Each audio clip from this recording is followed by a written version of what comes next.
محترم حضرات، غوث اعظم رضی اللہ تعالیٰ اللہ کے کتنے بڑے ولی ہیں۔ اللہ تعالیٰ نے انہیں بے خوف بنایا اور درجہ ولایت پہ فائز فرمایا۔ عالم تو یہ ہے کہ غوث اعظم صرف ولی ہی نہیں ہے بلکہ ولی گر ہیں، آج بھی ولایت بانٹتے ہیں، اور جب تک کہ غوث کی اجازت نہ ہو جائے کسی کو ولایت نہیں مل سکتی، یہ درجہ کسی کو حاصل نہیں ہو سکتا۔ آج بھی غوث اعظم کی بارگاہ ہی سے درجہ ولایت کی تقسیم ہوتی ہے، اسی بارگاہ سے کسی کو اللہ والا بنایا جاتا ہے، درجہ ولایت سے فائز کیا جاتا ہے۔ غوث اعظم رضی اللہ تعالیٰ کتنے بڑے اللہ کے ولی تھے کہ غوث اعظم بغداد کے مسجد کے اس ممبر پہ جو لکڑی کا بنا ہوا تھا اس پہ کھڑے ہوتے ہیں اور ارشاد فرماتے ہیں قدمی ہذہی علی رقبۃ کل ولی اللہ، کہ میرا یہ قدم تمام ولیوں کی گردنوں پہ ہے۔ غوث اعظم یوں ارشاد فرماتے ہیں، ایسے وقت میں غوث اعظم کے خلیفہ تھے شیخ علی بن حیدی رضی اللہ تعالیٰ، جو بالکل ممبر کے قریب بیٹھے ہوئے تھے۔ غوث اعظم خطبہ دے رہے تھے اور شیخ علی بن حیدی رضی اللہ تعالیٰ بالکل ممبر شریف کے قریب بیٹھے ہوئے تھے۔ حضرت شیخ علی بن حیدی رضی اللہ تعالیٰ جو غوث اعظم کے مرید بھی تھے اور ان کے مقرب اور معزز خلیفہ بھی تھے، وہ فرماتے ہیں کہ جیسے میرے غوث نے فرمایا کہ میرا یہ قدم تمام اولیاء کرام کی گردن پہ ہے، ویسے ہی میں نے اپنا یہ سر لکڑی کے اس ممبر پہ رکھ دیا جس ممبر پہ کھڑے ہو کر غوث اعظم خطاب فرما رہے تھے، تقریر فرما رہے تھے۔ جیسے ہی میں نے اپنا سر رکھا ایسا لگا کہ میری ولایت کا درجہ کچھ اونچا ہو گیا ہے۔ میں نے اپنا سر رکھا ہی کیا تھا لکڑی کے ممبر پہ کہ لگا کہ میرا درجہ ولایت کچھ اونچا ہو گیا ہے۔ پھر فرماتے ہیں کہ میں نے غوث اعظم کے دونوں قدموں کو لیا اور میں نے ان کے قدم کو لیا اور اپنے کاندھے پہ ڈالا تو ایسا لگا کہ میرا درجہ ولایت کچھ اور ہو گیا ہے۔ پھر میں نے غوث اعظم کے قدم کو اپنے سر پہ ڈالا تو ایسا لگا کہ اللہ تعالیٰ نے مجھے اتنا بڑا درجہ عطا کر دیا ہے جس کا میں کبھی تصور بھی نہیں کر سکتا۔ تبھی تو اعلیٰ حضرت نے فرمایا واہ کیا مرتبہ اے غوث ہے بالا تیرا، اونچے اونچوں کے سروں سے قدم آنا تیرا، اور سر بھلا کیا کوئی جانے کہ ہے کیسا تیرا، اور یا ملتے ہیں آنکھیں وہ چل۔ تو محترم حضرات یہ شان ہے کہ غوث اعظم جس لکڑی کے ممبر پہ کھڑے ہو جائیں اس پہ سر رکھ دیا جائے تو اس کی ولایت کا درجہ بڑھ جائے۔ اگر قدم ناز غوث کو اپنے کاندھے پہ رکھا جائے تو لگے کہ اور ولایت کا درجہ بڑھ گیا، اور جب سر پہ رکھ لیا جائے تو کہنے والا کہے کہ میرا درجہ ولایت اتنا بڑھ گیا کہ میں اس کا تصور بھی نہیں کر سکتا ہوں۔ اتنا درجہ اللہ تعالیٰ نے غوث کے قدم کو اپنے سر پہ رکھنے کے طور پہ عطا کیا۔ تو محترم حضرات اس سے اندازہ لگا سکتے ہیں کہ غوث اعظم اللہ کے کتنے بڑے بڑے۔ اور آئیے میں آپ کو بتاؤں بزرگوں کی ایک صفت ہے عفو درگزر، معاف کرنا، یہ بزرگوں کی صفت ہے۔ آج کل کوئی کسی کو معاف کرنے کے لیے تیار ہے، چھوٹی غلطی ہو یا بڑی غلطی ہو کوئی کسی کو معاف کرنے کے لیے تیار ہے۔ ہر آدمی بالکل اپنے جنون میں ہے، کوئی کسی کو معاف کرنے کے لیے تیار ہے، جبکہ یہ بزرگوں کا طریقہ رہا ہے۔ غلطی انسان سے ہو سکتی ہے، ہوتی رہتی ہے، خطائیں ہوتی رہتی ہیں، انسان گناہ اور بھول چوک کا مجسمہ ہے، خطائیں ہوتی رہتی ہیں، ان سے بھول چوک ہوتی رہتی ہے، مگر عقل مند آدمی وہ ہے، شریف انسان وہ ہے جو غلطیوں کو معاف کرتا ہے، جو غلطیوں کو معاف کرنے کی صلاحیت نہ رکھے وہ آدمی میں ڈیمیرٹ ہے، اسے ڈھونڈنا چاہیے کہ یہ کمی ہم کیسے دور کر سکتے۔ تو بزرگوں کی ایک صفت معاف کرنا ہے، عفو درگزر کرنا ہے، اور بزرگوں کی ایک صفت سخاوت بھی ہے، عطا کرنا، بانٹنا، یہ بزرگوں کی صفت ہے۔ جو کنجر ہو، جو بخیل اعظم ہو، وہ کبھی اللہ کا ولی نہیں ہو سکتا۔ مخالط ایک اللہ کے ولی کی صفت نہیں ہے، بلکہ اللہ کے ولی کی صفت سخاوت ہے۔ تنگ دستی کے عالم میں بھی وہ فراخ دل ہوتے ہیں، کم دولت رکھنے کے باوجود بھی کشادہ دل ہوتے ہیں، ان کا ہاتھ کھلا ہوا رہتا ہے۔ ہم نے سرکاری نمازی کو دیکھا ہے، بہت بڑے دولت مند نہ تھے، لیکن جب مہمان آ جاتا تو ان کے کھانے کا اہتمام کرتے، ان کے چائے کا اہتمام کرتے، گویا کہ دور اللہ والے بظاہر ان کے پاس کچھ نہ بھی ہو تو وہ سخی ہوتے ہیں، بخیل نہیں ہوتے ہیں، اس لیے کہ بخیل جنت سے دور اور جہنم سے قریب اور اللہ سے دور ہوتا ہے، اور جو سخی ہوتا ہے وہ جنت سے بھی قریب ہوتا ہے، اللہ سے بھی قریب ہوتا ہے اور جہنم سے دور ہوتا ہے۔ اس لیے ایک صفت بزرگوں کی سخاوت بھی ہے، مطلب کسی کو کچھ دے دینا، کسی کو بانٹنا، تقسیم کر دینا، مہمان نوازی کرنا، یہ بھی بزرگوں کی صفت ہے۔ اب آئیے اس تناظر میں غوث اعظم کی شخصیت کیا ہم جائزہ لیں۔ غوث اعظم رضی اللہ تعالی، مقصد صرف واقعہ بیان کرنا نہیں ہے، واقعہ آپ لوگ شاید جانتے ہیں۔ ایک چور تھا جس کا کام ہی تھا چوری کرنا، کام تھا اس کا، مشغلہ تھا چوری کرنا۔ کوئی چور کہتا ہے کیا، کون کہتا ہے کہ چوری کرنا مطلب یہ محنت کی کمائی نہیں ہے؟ بہت محنت ہے، ایسے تو آدمی کے جان کا خطرہ نہیں رہتا ہے، لیکن چوری میں جان کے بھی جانے کا خطرہ رہتا ہے۔ نہ رات دیکھتا ہے آدمی، نہ دن دیکھتا ہے، کتنی مشکل ہوتی ہے چوری کرنے میں، بینک لوٹنے میں کم خطرات ہیں، ہم لوگوں کا پیسہ محنت کا پیسہ ہے، وہ سمجھ۔ تو میں عرض کرنا چاہ رہا اے بابا اطمینان سے، تو ایک چور تھا جس کا مشغلہ ہی تھا چوری کرنا۔ اس نے سوچا کہ بادشاہ کے ہاں اگر چوری کرنے جائیں گے تو اتنا پہرے دار ہوگا، سیکیورٹی گارڈز ہوں گے، اتنے سپاہی ہوں گے راستے میں کہ بادشاہ کے خزانے تک ہمارا پہنچنا بہت مشکل ہوگا، پکڑے جائیں گے، مارے جائیں گے۔ تو کیوں نہ بادشاہ کو چھوڑ کر کسی فقیر کی بارگاہ میں چلنا چاہیے، غوث کی بارگاہ میں چلنا چاہیے، وہاں نہ کوئی سیکیورٹی گارڈ ہوگا، نہ کوئی دربان ہوگا، نہ کوئی سپاہی حفاظتی دستہ ہوگا، بڑی آسانی سے غوث کی بارگاہ میں چلے جائیں گے، ان کے گھر پہ جائیں گے، اور غوث کے ہاں کوئی کم تھوڑے نہ ملے گا، غوث کے ہاں تو بڑے بڑے شہنشاہوں کا تحفہ آتا ہے، وہاں کس چیز کی کمی ہے؟ مال تو خوب ملے گا مگر خطرہ بالکل نہیں ہے، غوث کی بارگاہ میں کوئی پہرا نہیں ملے گا، کوئی روکنے والا نہیں ہوگا، بڑی آسانی سے خزانے تک پہنچیں گے اور بڑی آسانی سے ہم چوری کر کے مال لے آئے۔ چور نے ارادہ کر لیا، جب رات گہری ہو جاتی ہے، لوگ سو جاتے ہیں، تو چور بڑی آسانی کے ساتھ غوث اعظم کے گھر میں داخل ہو جاتا ہے۔ داخل ہو کے آپ کیا کیا؟ قیمتی تحفے دیتا ہے اور گٹھر بناتا ہے۔ گٹھر بنایا، اب سوچا کہ بہت ہو گیا، غوث کے گھر میں تو ہم بہت پائے، بہت غوث کے گھر میں ہم نے حاصل کیا، سیدھے اپنے سر پہ ڈالا اور سوچا کہ اب باہر چلا جائے، اندھا ہو گیا، اس کی آنکھ کی روشنی غائب ہے، ٹٹول رہا ہے مگر کہیں دروازہ نہیں ملتا، پھر تھک ہار کے گٹھر کو زمین پہ ڈالتا ہے، جیسے اپنا گٹھر زمین پہ رکھتا ہے پھر آنکھ والا ہو جاتا ہے، دیکھنے لگتا ہے، تھوڑی دیر ٹھہرتا ہے، کچھ اطمینان ہوتا ہے، سوچتا ہے کہ اب چلا جائے، پھر گٹھر اٹھایا اور جیسے بڑھنا چاہا پھر اندھا ہو گیا۔ یہ عمل پوری رات بھر جاری رہا، جب جب گٹھر زمین پہ رکھتا تھا آنکھ میں روشنی آ جاتی تھی، اور جب جب گٹھر کو سر پہ ڈال کر چلنا چاہتا تھا، باہر نکلنا چاہتا تھا، اندھا بن جاتا تھا۔ یہ عمل ہوتے ہوتے صبح ہونے کا وقت ہو گیا۔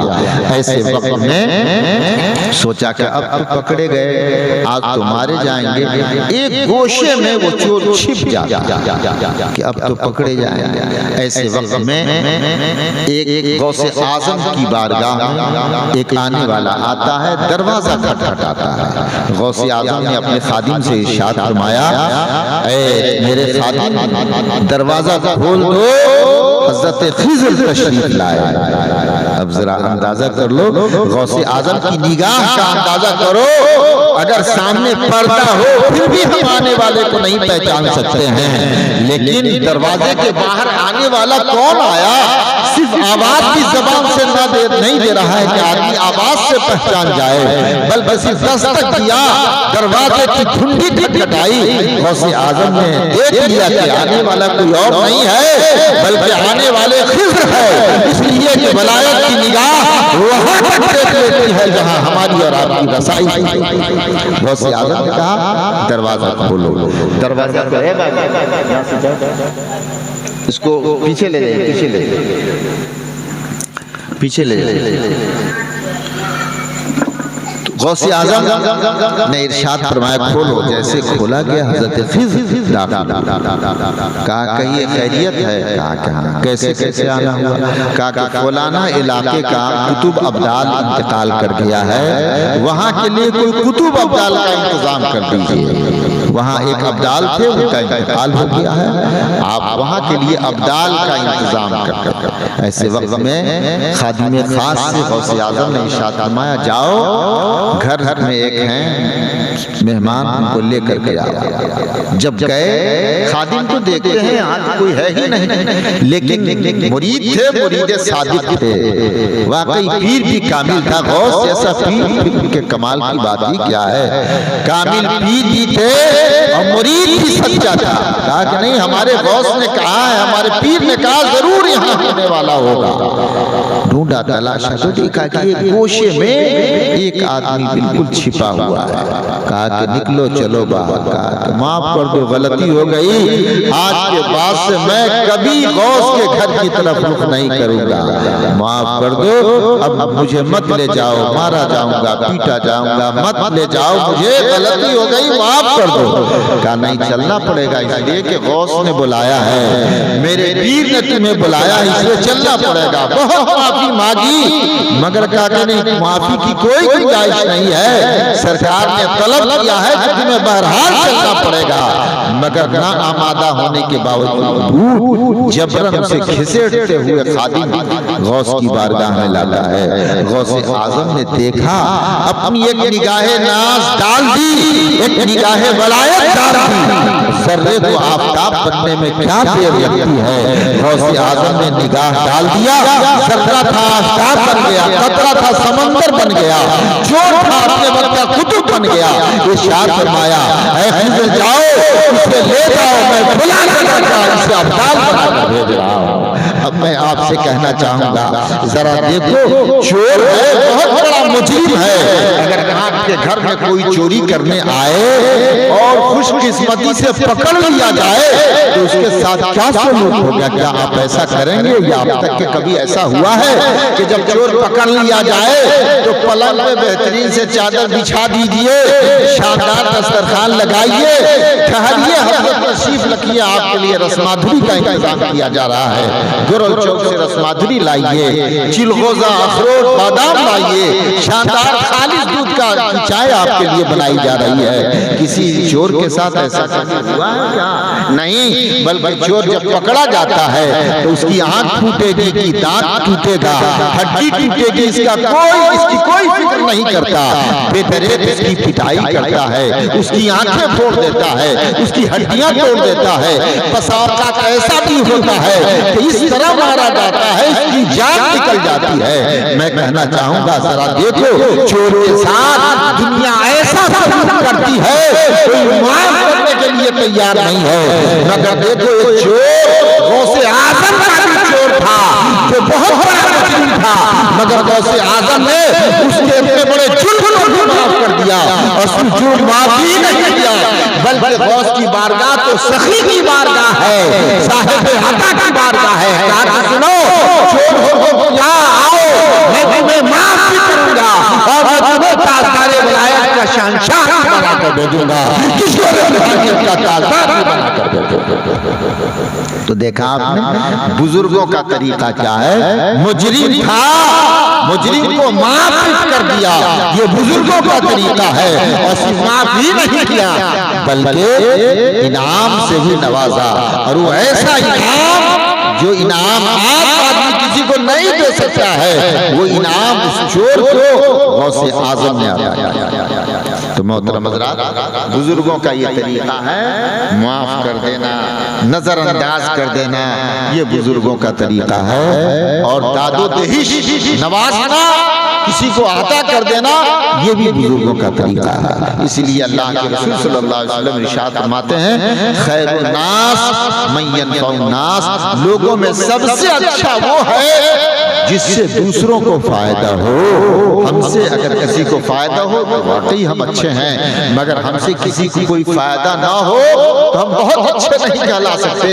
ہر آدمی اپنا بھلا تو چاہتا ہے، ہمارا بیٹا خوب آگے بڑھے، ہماری نسلیں خوب اچھی ہوں، ہمارے بال بچے خوب پروان چڑھے، یہ تو دنیا کی فطرت ہے۔ پوری دنیا اپنے بال بچوں کو آگے کرنا دیکھنا چاہتی ہے، اپنے بچوں کو فائدہ پہنچانا چاہتی ہے، اور یہ کوئی خراب کام نہیں ہے، اچھی بات ہے۔ بچوں کے لیے اچھا سوچنا، بچوں کے لیے کاروبار کر دینا، ان کے لیے گھر بار کا انتظام کرنا، ان کے لیے زمین جائیداد کا خریدنا، یہ سب اچھا کام ہے، مگر آپ کی سوچ صرف آپ کی اپنی نسلوں ہی تک محدود رہ جائے، میں کہوں گا یہ بہت اچھی بات نہیں ہے۔ بلکہ اللہ کے رسول فرماتے ہیں کہ سب سے اچھا آدمی تم میں کا وہ ہے جس سے دوسروں کو فائدہ ہو۔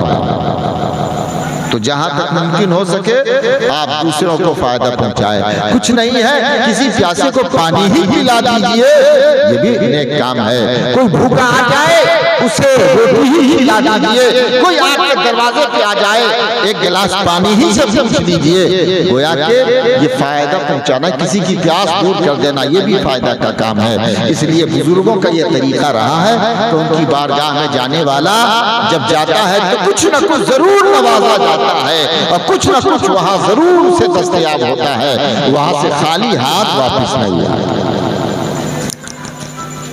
تو محترم حضرات، یہ غوث اعظم رضی اللہ تعالیٰ عنہ کی شان ہے۔ اس کو اگر ہم لوگ اپنے ماحول میں اس کو جگہ دے دیں تو انشاءاللہ تعالی ہمارے ماحول سے بہت ساری خرابیوں کا خاتمہ ہو جائے۔ آج فتنہ و فساد کیوں ہوتا ہے؟ اس کی وجہ یہ ہے کہ ہم معاف کرنے کو تیار نہیں ہیں۔ کسی نے ایک آنکھ دکھا دی تو ہم آنکھ پھوڑنے کی بات کرتے ہیں۔ ایسا کبھی نہیں ہونا چاہیے۔ آپ کہیے کہ بھائی آپ بھی بڑے رہیے، ہم چھوٹے رہتے ہیں، کیا دقت ہے؟ اگر ہم تھوڑی دیر کے لیے چھوٹا بن جائیں اور بڑا فتنہ ٹل جائے تو بڑی اچھی بات ہے۔ اس لیے آدمی کو صبر سے کام لینا چاہیے۔ صبر کرنا یہ بزرگوں کا طریقہ رہا ہے، بزرگوں کی صفت۔ اللہ تعالیٰ ارشاد فرماتا ہے ان اولیاءہ الا المتقون، اللہ والے وہی ہوتے ہیں جو متقی اور پرہیزگار ہوتے ہیں۔ جو متقی اور پرہیزگار نہ ہو وہ اللہ کا ولی نہیں ہو سکتا۔ جو نماز نہ پڑھے اور کہے کہ ہم تو بہت پہنچے ہوئے ہیں، واقعی وہ پہنچا ہوا ہے لیکن جنت میں نہیں جہنم میں پہنچا ہوا ہے۔ بغیر نماز کے جو کہے کہ ہم بہت پہنچے ہوئے ہیں، نماز کی کوئی ضرورت نہیں ہے، معاذ اللہ، وہ واقعی پہنچا ہوا ہے لیکن بجائے جنت کے وہ جہنم میں پہنچا ہوا ہے۔ یہ بتائیں اللہ سے بھی زیادہ، اللہ کے رسول سے زیادہ مقرب کوئی ہو سکتا ہے؟ نبی رب کے بعد جو ہستی سب سے بڑی ہے اس ہستی کا نام محمد رسول اللہ صلی اللہ علیہ وسلم۔ وہ تو اس قدر نماز پڑھتے تھے، اتنی نماز پڑھتے تھے، اتنی نماز پڑھتے تھے کہ پوری رات قیام میں گزر جاتا تھا، پوری رات قیام میں گزر جاتی تھی۔ اس قدر نماز پڑھتے تھے کہ پاؤں سوج جایا کرتے تھے، اتنی نمازیں پڑھتے تھے۔ اللہ تعالیٰ نے اپنے محبوب کا مشقت میں پڑھنا دیکھا، فرمایا یا ایھا المزمل قم اللیل الا قلیلا، اے میرے محبوب رات میں تھوڑا سا قیام کرو یا تھوڑا سا پڑھاؤ اور خوب قرآن کی تلاوت کرو، یعنی پوری رات نہ جگو اے میرے محبوب، اپنے آپ کو مشقت میں نہ ڈالو۔ حضور اللہ کے مقرب بندہ ہونے کے باوجود اتنی کثرت سے عبادت کرتے تھے کہ اللہ تعالیٰ وہی نازل فرما دیتا، اے میرے محبوب رات میں تھوڑا کم قیام کرو، تھوڑا سو بھی اے میرے محبوب، اور عبادت ایک اعتدال کے ساتھ کرو ہے میرے محبوب۔ میں آپ سے کہنا چاہوں گا جو محمد رسول اللہ صلی اللہ علیہ وسلم ہیں ان پہ نماز معاف نہیں ہوئی، بلکہ ہم پہ 5 وقتوں کی نماز پڑھنا فرض ہے، اور رسول اللہ پہ 6 وقتوں کی نماز پڑھنا فرض تھا۔ کیوں؟ جانتے ہیں تہجد کی نماز پڑھنا رسول اللہ پہ فرض تھا، ہم پہ فرض نہیں ہے تہجد کی نماز، مگر ہمارے رسول پہ تہجد کی نماز پڑھنا بھی فرض تھا۔ تو آپ سوچو رب کے اتنے بڑے مقرب تھے کہ اللہ کے بعد جو باڈی سب سے اہم ہے اس باڈی کا نام محمد رسول اللہ ہے، جو رب کے محبوب ہے۔ ان کے تعلق سے تو یہ ہے کہ ان پہ 6 وقت کا نماز پڑھنا ضروری تھا، ہم 5 پڑھتے ہیں وہ 6 وقت پڑھتے ہیں۔ اگر آج کا کوئی آدمی یہ کہے کہ ہم نماز پڑھے ہوئے بہت پہنچے ہوئے ہیں، اتنا پہنچ چکے ہیں کہ ہمیں نماز کی کوئی ضرورت نہیں ہے، تو آپ یقین کر لیجئے کہ وہ شیطان ہے اور جہنم کے گڑھے میں پہنچا ہوا۔ بغیر نماز کے کوئی اللہ کا ولی نہیں ہو سکتا۔ آج کل کچھ لوگ ہیں جو عجیب ڈھنگ کا لباس پہنیں گے، نماز سے کوئی مطلب نہیں۔ یہ کیسے کہا کہ بھائی ہم نماز پڑھتے ہیں خانہ کعبہ میں، ہم لوگ کیا کہتے ہیں؟ ہم لوگ خانہ کعبہ میں نماز پڑھنے والے ہیں، یہ لوگ ظاہر لوگ ہیں، مولوی ملا یہ سب پڑھیں، ہم لوگ تو خانہ کعبہ میں جا کے نماز پڑھتے ہیں۔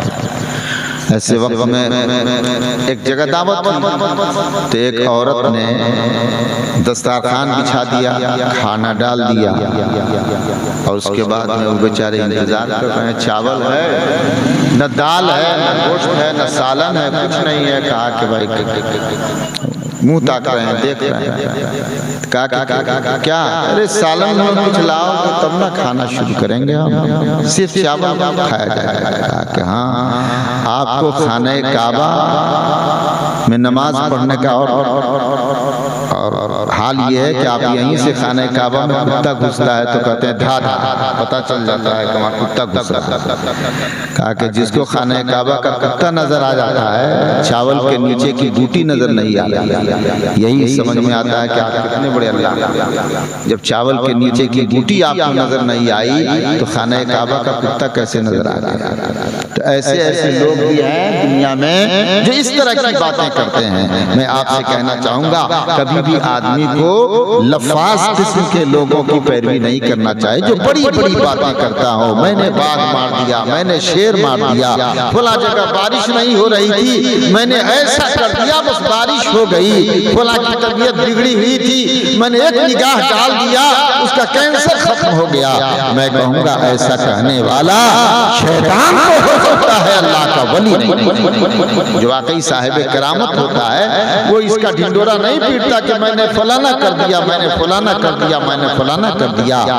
یہ اللہ کا فضل ہے کہ ایسے بزرگوں کی دعاؤں سے بلائیں ٹلتی ہیں، مصیبتیں دور ہوتی ہیں، مگر ایسے اللہ والے اس طرح کی اپنی کرامتوں کا اظہار نہیں کرتے۔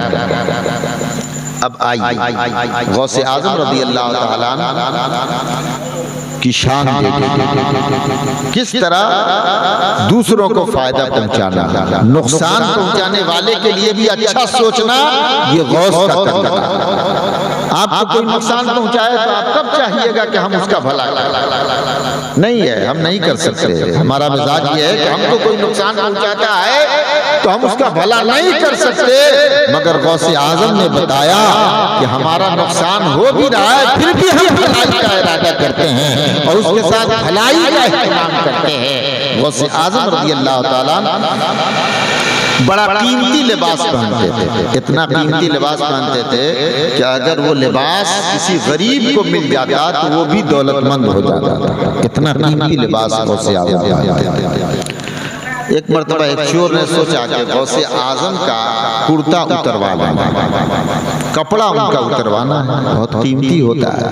انتظار میں تھا، غوث اعظم نکلتے ہیں، دیکھا کہ بڑا اچھا موقع ہے، پیچھے پیچھے ہو لیا۔ غوث اعظم آگے بڑھتے رہے، یہ پیچھے پیچھے جاتا رہا، دیکھا کہ سناٹا ہوگا تو ہاتھ صاف کریں گے۔ جب سناٹا آیا تو پیچھے جو چور چل رہا تھا غوث اعظم کے آگے جاتا ہے اور ان کے دامن کو تھام لیتا ہے بدنیتی کے ساتھ. نیت یہ تھی کہ غوث کا کپڑا اب اتروانا ہے، یہ مقصد تھا. اس مقصد سے اس نے غوث کے دامن کو تھاما. غوث اعظم اللہ کی بارگاہ میں اپنا ہاتھ اٹھاتے ہیں اور عرض کرتے ہیں اے پروردگار، اے پروردگار، اس شخص نے جب میرا دامن تھام لیا ہے تو میرا دامن اس کے ہاتھوں سے صبح قیامت تک نہ چھوٹنے پائے. محترم حضرات غور کرو، بات کیا ہے؟ نیت تو یہ تھی کہ غوث کا کپڑا اتروا لینا ہے، غوث کے کپڑے پہ قبضہ کر لینا ہے، چھین لینا ہے، یہ مقصد تھا. کس قدر بدنیتی کے ساتھ غوث کے دامن کو اس نے پکڑا تھا. مگر غوث کے دامن کو پکڑا تھا تو غوث اعظم نے ان کے لیے بد دعا نہیں کی، بلکہ غوث اعظم نے ارشاد فرمایا اے پروردگار، جب اس نے میرے دامن کو تھام لیا ہے تو صبح قیامت تک میرا دامن اس کے ہاتھوں سے چھوٹنے نہ پائے. اب ذرا سوچو، جس کے ہاتھوں میں غوث اعظم کا دامن صبح قیامت تک رہے وہ کوئی عام آدمی نہیں ہو سکتا ہے، اپنے وقت کا شہنشاہ کرامت نہیں ہوگا، اپنے وقت کا کشور روحانیت کا تاجدار. دیکھا آپ نے، غوث اعظم کا برا چاہنے والا بری نیت سے ان کے دامن کو تھامتا ہے، مگر غوث اعظم نے ان کا برا نہیں چاہا بلکہ ان کا بھلا یوں چاہا کہ جو عام آدمی تھا غوث کی نظر چل جاتی ہے وہ بھی شہنشاہ کرامت بنتا. تو یہ سب کیا ہے؟ واقعہ بیان کرنا مقصد نہیں ہے. مقصد یہ ہے ان باتوں سے سیکھا جائے کہ غوث اعظم کے ہم ماننے والے ہیں، نعرہ لگاتے ہیں غوث کا دامن نہیں چھوڑیں گے، تیغ علی کا دامن نہیں چھوڑیں گے. میں کہوں گا جو غوث کے نقش قدم پہ چلتا ہو، سرکار سپاہی کے نقش قدم پہ چلتا ہو اور ایسا نعرہ لگائے تو واقعی وہ اس کا مستحق ہے کہ نعرہ لگائے. مگر غوث کے نقش قدم پہ نہ چل کے الگ کر کے چلتا ہو اور ایسا نعرہ لگائے کہ یہ کھوکھلا نعرہ ہے جس نعرے کا کوئی حاصل نہیں ہے.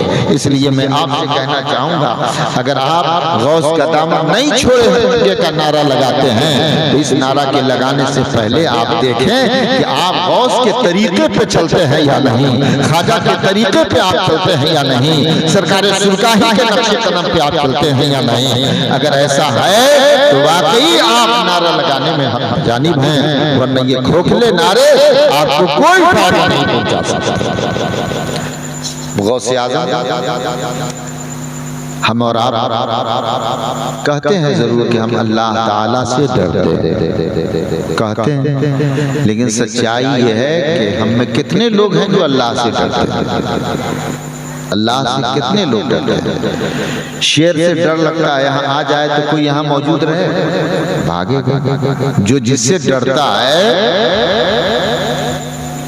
اس سے بچنے کی تدبیر کرتا ہے. جب آپ کو اللہ سے ڈر ہے، جس کو اپنے آقا سے ڈر ہوتا ہے وہ اس کے مزاج کے خلاف کام نہیں کرتا. اپنے مالک سے ڈر ہوتا ہے وہ مالک کے مزاج کے خلاف کام نہیں کرتا. تو جب آپ کو اللہ سے ڈر ہے تو اللہ تعالی نے جو حکم دیا ہے اس کی خلاف ورزی آپ اور ہم کیوں کرتے ہیں؟ اگر ہم اس کے حکم کی خلاف ورزی کرتے ہیں تو گویا اپنے عمل سے یہ بات ظاہر کرتے ہیں کہ ہمیں اللہ سے کوئی ڈر نہیں ہے. اس لیے کہ اللہ سے ڈرنے والا اس کی تدبیر کرے گا، اور جو اللہ سے نہیں ڈرے گا اللہ کے حکم کی تعمیل نہیں کرے گا. اگر واقعتاً اللہ سے آپ کو ڈر ہے تو ہم میں کا کوئی شخص بے نمازی نہیں ہونا چاہیے، ہم میں کا کوئی شخص جھوٹ بولنے کا ارتکاب نہ کرے، ہم میں کا کوئی شخص فریب سے کام نہ لے. تو جو اللہ سے ڈرتا ہے وہ ان کاموں سے پرہیز کرتا ہے. اب آئیے غوث اعظم، ہم بھی نماز پڑھتے ہیں، آپ بھی نماز پڑھتے ہیں. نماز کا کیا حال ہے؟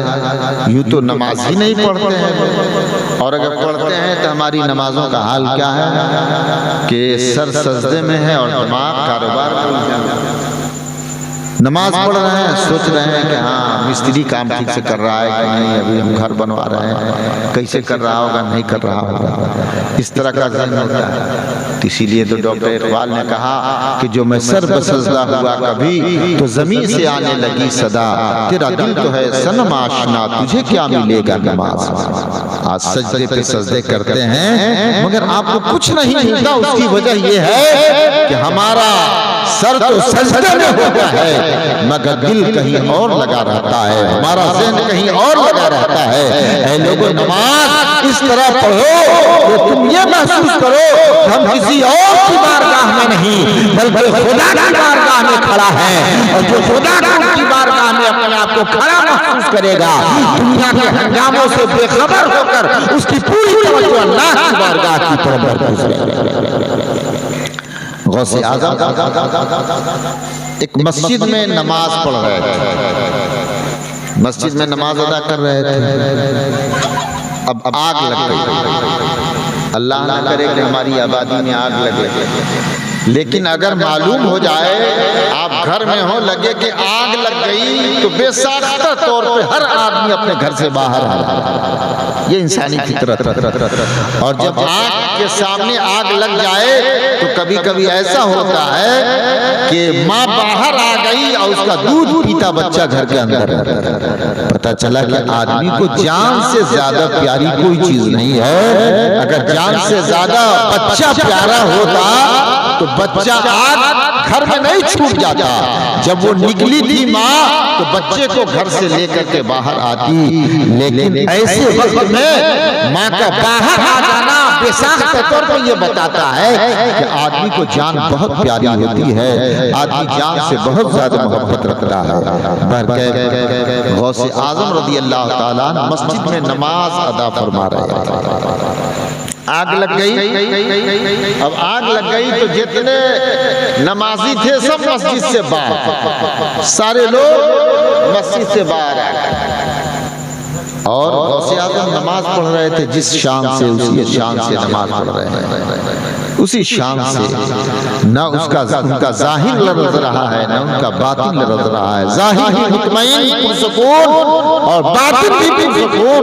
غوث اعظم نماز پڑھتے رہے، لوگ چیخ و پکار کرتے رہے، آواز دیتے رہے، آگ لگ گئی ہے باہر آ جائیے، مسجد پوری آگ کے لپیٹ میں چلی گئی ہے، اب باہر آ جائیے۔ مگر غوث ہے کہ ان کی نماز میں کوئی فرق نہیں ہو رہا ہے، جس طمانینت کے ساتھ، سکون کے ساتھ، خشوع اور خضوع کے ساتھ نماز پڑھ رہے تھے، اسی خشوع اور خضوع کے ساتھ نماز کی ادائیگی ہو رہی ہے۔ ایسے وقت میں جب نماز مکمل کر لیتے ہیں غوث اعظم، مسجد سے باہر تشریف لاتے ہیں، تو لوگوں نے کہا کہ حضور آپ کو بہت آواز دی گئی، بہت پکارا گیا، ہم لوگوں نے بہت زیادہ کوشش کی کہ آپ کو آگ کی لپیٹ سے باہر لے آیا جائے، مگر غوث اعظم ایسا نہ ہو سکا، آپ نماز پڑھتے رہے، ہم لوگ چاہتے تھے کہ آپ آگ سے بچ جائیں، آگ سے بچانے کے لیے ہم نے بہت زیادہ چیخ و پکار کیا، بہت زیادہ آپ کو آواز دی، مگر آپ میری آواز پہ کان نہ دھر سکے۔ ایسے وقت میں غوث اعظم نے ارشاد فرمایا کہ سنو، جس وقت تم مجھے دنیا کی آگ سے بچانے کی فکر کر رہے تھے، اس وقت میں جہنم کی آگ سے بچنے کی فکر کر رہا تھا۔ میں نے سوچا کہ دنیا کی آگ جلا دے دی تو کوئی فرق نہیں پڑتا ہے، کم سے کم جہنم کی آگ سے تو میری حفاظت ہو جائے۔ تو محترم حضرات، یہ شان ہے غوث اعظم کی نماز کی، اور ہم اور آپ جس طرح نماز پڑھتے ہیں ہم اپنی نمازوں کا خود محاسبہ کریں کہ ہماری نماز کس قدر ٹوٹی پھوٹی ہے۔ آخر ہمارے اسلاف کو جو کامیابیاں ملتی تھیں وہ کامیابیاں ہم کو کیوں نہیں ملتی ہیں؟